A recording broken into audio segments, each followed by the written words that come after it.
नमस्कार विद्यार्थी मित्र हो. Today will discuss about the Newton's universal law of gravitation. Newton considerable the laws of the planetary motion which is related to the Kepler's law. म्हणजे न्यूटन्सने काय consider केलं? Newton's considerable आहे the Kepler's laws about the planetary motion and he proposed his theory about the planetary motion किंवा he proposed his theory related to the universal gravity. त्याने universal ग्रॅव्हिटीविषयी त्याची propose theory केलेली आहे. पण universal gravity theory propose करत असताना he consider the Kepler's 3 laws about the planetary motion. मग त्यानं काय ही स्टेटेड द लॉज. त्यानं लॉ काय सांगितलेला आहे की every object in the universe attract the every other objects by a definite force and that definite force is directly proportional to the product of their masses and inversely proportional to the square of distance between them. काहीही समजलेलं नाही. First we consider in the universe, if we consider the any object, suppose this is the object A having a mass m1, याचं मास जे काय आहे आपण m1 घेतलेलं आहे. आणि in the universe there are infinite number of the objects. हे infinite number of the objects आहे. मग न्यूटनने काय सांगितलेलं आहे की every object in the universe attracts the other every object by a definite force. पण मी समजा हा एक ऑब्जेक्ट कन्सिडर केला आणि हा एक ऑब्जेक्ट कन्सिडर केला किंवा हा ऑब्जेक्ट आहे, हा ऑब्जेक्ट आहे, हा ऑब्जेक्ट आहे, हा देर आर डिफरंट ऑब्जेक्ट्स. पण main consider you can consider the this is the first object. Every object in the universe की कोणतेही प्रत्येक ऑब्जेक्ट हा काय करतो, दुसऱ्या ऑब्जेक्टला काय करतो, अट्रॅक्ट करण्याचं काम करतो in the universe by a definite force. समजा मी कन्सिडर केला, हा ऑब्जेक्ट कन्सिडर केला आणि त्याच्या भोवताली असणारे अनादर ऑब्जेक्ट जे आहेत, तर प्रत्येक ऑब्जेक्ट हा या पहिल्या ऑब्जेक्टवर फोर्स अप्लाय करेल, हा सुद्धा त्याच्यावर फोर्स अप्लाय करेल. हे कोणी सांगितलेलं आहे? न्यूटनने. Newton stated that every object in the universe attract the every other objects by a definite force. But that amount of force is equal to how many? How will determine that amount of force? At this time, he considered the any two objects in the universe. त्यावेळेस त्याने काय केलं की युनिव्हर्समध्ये कोणतेही दोन object consider केले. Suppose this is the any object having the mass m1 and another object having the mass m2 and they are separated by a distance from their centre is nothing but the d. त्यांच्या सेंटरपासून असलेले जे काय distance आहे ते distance आपण D consider केलेलं आहे. मी आत्ता सांगितलेले की every object in the universe attracts the every other objects by a definite force. But that definite force is equal to how many? To determine this definite force between these two objects is nothing but the force produced between these two objects is directly proportional to the product of their masses and inversely proportional to the square of distance between them. मग याच्यामध्ये how many amount of the gravitational force produced between them, की याच्यामध्ये gravitation force किती produce झाले between these two objects. It is depends upon the product of their masses and square of distance between them. म्हणजे force produced between these two objects is directly proportional to the product of their masses and inversely proportional to the square of distance between them.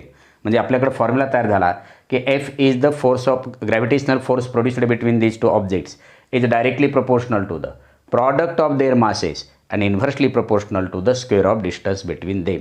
हा आपला formula तयार झालेला आहे. But at the same time when we eliminate the proportionality sign, F is equal to G into m1 m2 divide by D square, where g is the constant of proportionality. G is the constant of proportionality and which is known as the universal gravitational constant. Universal gravitational constant. G ला काय म्हटलेलं आहे? Universal gravitational constant असं म्हटलेलं आहे. Therefore F is equal to G m1 m2 divide by D square. म्हणजे कोणत्याही दोन ऑब्जेक्टमधला जर ग्रॅव्हिटेशनल फोर्स फाइंड करायचा असेल, युनिव्हर्सल ग्रॅव्हिटेशनल युनिव्हर्समधल्या कोणत्याही दोन ऑब्जेक्टचा मध्ये असणारा ग्रॅव्हिटेशनल फोर्स, म्हणून आपण युनिव्हर्सल शब्द वापरलेला आहे. Not on the surface of the earth, कुठेही घेऊ शकता तुम्ही. F is equal to G m1 m2 divide by D square. म्हणजे न्यूटनने काय सांगितलेलं आहे की every object in the universe attracts the any other किंवा each every object other object by a definite force, and that force is directly proportional to the product of their masses and inversely proportional to the square of distance between them, and it is nothing but the Newton's universal law of gravitation. But universal law of gravitation, how will change the universal law of gravitation? हा कसा change होत जातो ते पाहूया आपण. First we consider the F is equal to g m1 m2 divided by d square. Suppose if we take the mass of the any object is twice times, याचं जे काय मास होतं ते m1 सुरुवातीला होतं, आता आपण twice m1 घेऊया. Then gravitational force produced between them, F is equal to g at the place of the m1 you can take the 2m1 multiplied by m2 and divide by d square. हेही आपल्याला लिहिता येईल. मग this is equal to, suppose this force, new force is the F1. F1 is equal to g किंवा twice आपण अगोदर लिहू शकतो 2 into g m1 m2 divided by d square, but this is the original force between the two objects. It will get F1 is equal to twice F. That means if we take the mass of the any object is twice times, their gravitational force produced between these two objects is also be twice times. Then we discuss about the when we change the distance between them. Suppose distance between these two objects is d. At the place of the d, you can take the twice times of the d. हाच object मी इथं घेतलेला आहे. And first object, the mass of the first object is m1 and second object is m2 and distance between their center is twice distance. Therefore, you can take F2 is equal to g m1 m2. At the place of the d distance you can take the twice times distance between them. d च्या ऐवजी आपण दुप्पट distance घेतलं, 1 मीटरच्या ऐवजी 2 metre घेतलं, तर it will gate F2 is equal to g m1 m2 divided by 4d square. It will get 1/4 times multiplied by g m1 m2 divided by d square, and it will get F2 is equal to 1/4 times g m1 m2 into d square is the original force, means F2 is equal to 1/4 times the original force. मला याच्यामध्ये सांगायचं आहे, if we increase the distance between these two objects is twice times, the gravitational force produced between these two objects is 1/4 times of the original force. Or if we increase the mass of the any object is twice times, the gravitational force produced between these two objects is twice times of the original force. जर आपण एखाद्या ऑब्जेक्टचं मास twice times जर केलं तर gravitational फोर्ससुद्धा twice times increase होतो, आणि त्यांच्यामधलं distance जर twice times increase केलं तर जो ग्रॅव्हिटेशनल फोर्स आहे तो 1/4 टाइम्सने डिक्रीज होत जातो. That is the effect of the increasing mass and increasing distance between the any two objects. हे याच्यामध्ये फरक आहे. पण आता याच्यामध्ये you can consider the size of the two objects is a spherical. दोन्हीही ऑब्जेक्टची आपण साईज इथं काय घेतलेली आहे, स्पेरिकल घेतलेली आहे. पण at the place of the spherical if the size of the any to object is irregular जर असेल, इथं असणारी जे काही ऑब्जेक्ट आहेत त्यांची साईज जर इरेग्युलर असेल, समजा हा एक ऑब्जेक्ट आहे याची इरेग्युलर साईज आहे आणि दुसरा हा इरेग्युलर आहे असं, the mass of the first object is m1 and mass of the second object is m2. How will take the distance between these two objects? When we consider the size of the object is spherical, at this time you can take the distance between these two objects from their center. जेव्हा object spherical होते त्यावेळेस त्या दोन्ही ऑब्जेक्टमधलं जे काय distance आपण घेतलेलं होतं ते फ्रॉम देअर सेंटरपासून घेतलेलं होतं. मग the shape of the object is irregular size असेल तर how can take the distance between this two objects. आता डिस्टन्स कोणतं घेणार तुम्ही, या एंडपासून या एंड पॉईंटपर्यंत घेणार का, याचा सेंटर आपल्याला फिक्स माहीत नाही, याचा सेंटर माहीत नाही. At this time you can consider the centre of मास. त्यावेळेस त्यांच्यामधलं जे काय डिस्टन्स घ्यायचं आहे ना, सेंटर ऑफ मासपासून घ्यायचं आहे. मग what is the definition of the centre of mass? The point at which the mass of the whole body is concentrated. की त्या बॉडीमधील that centre of mass will be inside or outside of the body. तो centre of mass बॉडीच्या आतही असू शकतो किंवा बाहेर असू शकतो. मग सेंटर ऑफ मास कशाला म्हटलेलं आहे? The point at which the mass of the body is concentrated, that point is non as the centre of mass of that body. तुम्ही जेव्हा एका पायावर उभे राहता त्यावेळी तुमच्या बॉडीचं जे काय मास आहे ते मास टोटल पाय जो काय आपला एक आहे त्या पायाच्या सेंटरमध्ये कॉन्सन्ट्रेटेड झालेला आहे and that is nothing but the centre of the मास. किंवा मी जर असं समजा एका पायावर इम्बॅलन्समध्ये उभा राहिलो आणि माझा बॅलन्स जायला लागला तर मी बोर्डवर असा हात ठेवतो, बोट ठेवतो, म्हणजे mass of the body is concentrated at this point, म्हणजे आउटसाईड ऑफ द बॉडी आहे. म्हणजे जर regular size of the object असेल तर how will take the distance between these two objects at this time you can consider the centre of the mass. And centre of the मासचे definition काय सांगितले मी? The point at which the mass of the whole body is concentrated that point is non as the centre of the मास. मग असं या बॉडीचं centre of the मास आणि या बॉडीचं सेंटर ऑफ द मास, जे काही सेंटर ऑफ द मास असतील त्यांच्यामधलं डिस्टन्स घ्यायचं, हे आपण घेऊ शकतो त्याच्यामध्ये. म्हणजे स्पेअरमध्ये असताना डिस्टन्स बिटवीन देअर सेंटर्स आणि रेग्युलर साईजमध्ये असताना त्यांच्या सेंटर ऑफ मासमधलं डिस्टन्स डी घ्यायचं. हा क्लिअर झालेलं आहे. Then we discuss about the F is equal to the formula of the gravitational force.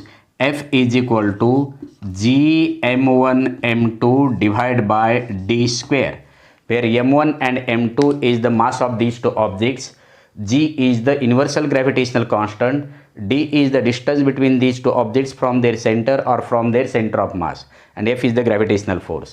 To determine the value of the universal gravitational constant, that is equal to F into d square divided by m1 m2 is equal to g, and this is the value of the universal gravitational constant. He value आहे universal gravitational कॉन्स्टंटची. मग I will determine the unit of the universal gravitational constant. Unit of universal gravitational constant g is equal to, with the you can determine the unit of the universal gravitational constant with the help of this formula. The unit of the force is Newton. The unit of the distance is meter, पण square असल्यामुळे इथे metre square. And the unit of the mass is kilogram, twice times असल्यामुळे kilogram into kilogram. It will get newton metre square kilogram inverse square, and this is the unit of the universal gravitational constant. But how will determine the value of the universal gravitational constant G? The universal gravitational constant किंवा the value of the universal gravitational constant is nothing but the gravitational force produced between the any two objects having the mass separated by a unit distance. जर मी समजा इथं एखाद्या ऑब्जेक्टचं मास m1 घेतलं किंवा unit मास घेतलं, याचंही unit मास आहे, दुसऱ्या ऑब्जेक्टचंही युनिट मास आहे and separated by a distance, unit distance असेल तर at this time the value of the universal gravitational constant is nothing but the gravitational force produced between the two objects having the unit mass separated by a unit distance. That is nothing but the value of the universal gravitational constant, and the value of the universal gravitational constant is equal to 6. universal gravitational constant ची value आहे 6.673 into 10⁻⁻11 newton metre square kilogram inverse square. This is the value of the G. हेही आपल्याला सांगता येईल त्याच्यामध्ये की universal gravitational कॉन्स्टंटची value is nothing but the gravitational force produced between the any two objects having the unit mass apart from the 1 metre. This is the value of the universal gravitational constant. म्हणजे हे explain करत असताना जी काही न्यूटन्सने theory मांडलेली आहे, न्यूटन्सने theory मांडत असताना consider काय केलेलं आहे? केपलर्स 3 लॉज कन्सिडर केलेले आहे. And he stated the theory about the universal ग्रॅव्हिटीविषयी थेरी मांडलेली. काय मांडलेली? Every object in the universe attract the every other objects by a definite force, and that force is directly proportional to the product of their masses and inversely proportional to the square of distance between them, and that is nothing but the F is directly proportional to m1 into m2 divided by d square. m1 and m2 are the masses of these two objects in the universe, and d is the distance between these two objects from their centre or from their centre of mass. मी हे centre of मास एक clear केलेलं आहे आणि मग त्यानुसार आपण हा लॉ फॉर्म्युला हे एक्सप्रेस केलेला आहे. त्याच्यामध्ये युनिव्हर्सल ग्रॅव्हिटेशनल कॉन्स्टंटची व्हॅल्यू काढलेली. जर मास ट्वाईस टाईम्स केलं तर gravitational force increases twice time आणि जर distance between them is increased by twice times केलं तर gravitational force is decreased by 1/4 times. And today stop hair.